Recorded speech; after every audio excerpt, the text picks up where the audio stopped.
Britain has subsidised the defence of Europe by £17 billion over the past 5 years. It said EU member states have shortchanged their own defence to the tune of nearly £340 billion over the past 5 years, and Britain has subsidised the defence of Europe by £17 billion over the same period, said the Henry Jackson Society think tank.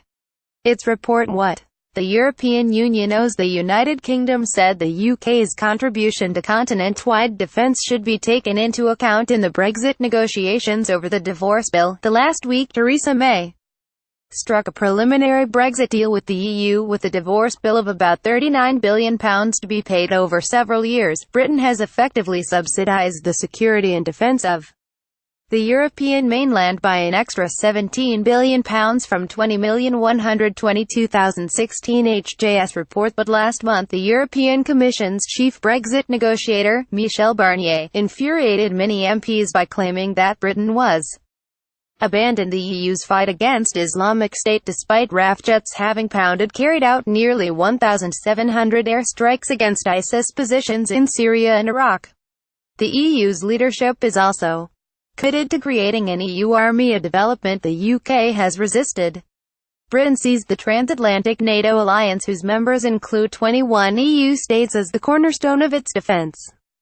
The UK fears that a Euro army would undermine NATO, of which it is the biggest spending European partner. The UK is one of only 5 NATO members to meet the alliance's spending target of 2% of GDP, alongside the US, Greece, Estonia and Poland. And the HJS report said, European defence is substantially dependent upon the United Kingdom's financial contribution. It added, countries on the European mainland that are members of both NATO and the EU shortchanged the alliance, and therefore their own security, by over £96 billion.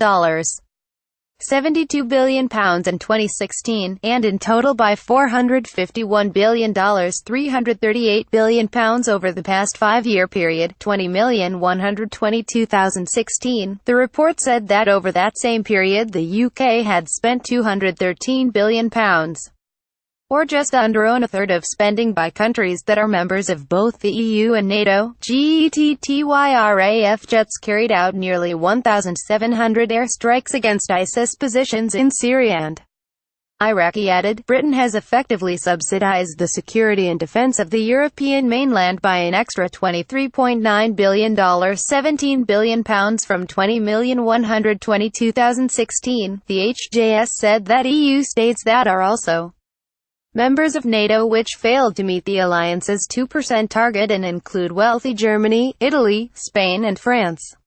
It said Germany underspent by £106 billion, Italy by £67 billion, Spain by £56 billion and France by £18 billion.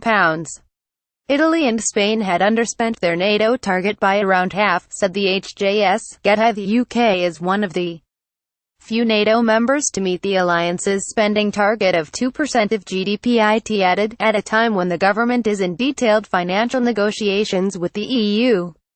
It would be a pertinent reminder to Brussels that the UK is unwavering in its commitment to European defence and has consistently footed the bill for security on the continent. Brexit cannot be used to justify baseless accusations that Britain is shirking its commitments to European security. The report warned that the EU will almost certainly need British military support in the future, so should ensure the new relationship does not descend into mutual acrimony. Report author James Rogers said in recent months the United Kingdom has been disparaged by many Europeans for its decision to leave the EU. The EU's leadership is committed to creating an EU army. Some have gone so far as to construct it as a kind of pariah state. However, as this policy briefing shows, this depiction is entirely unwarranted. Britain remains deeply committed to the security of Europe as the largest European military and foreign aid spender. Moreover, most European countries, insofar as they have shortchanged both NATO and the world's poorest people by hundreds of billions of dollars over the past 5 years, have their own shortcomings, which should not be overlooked.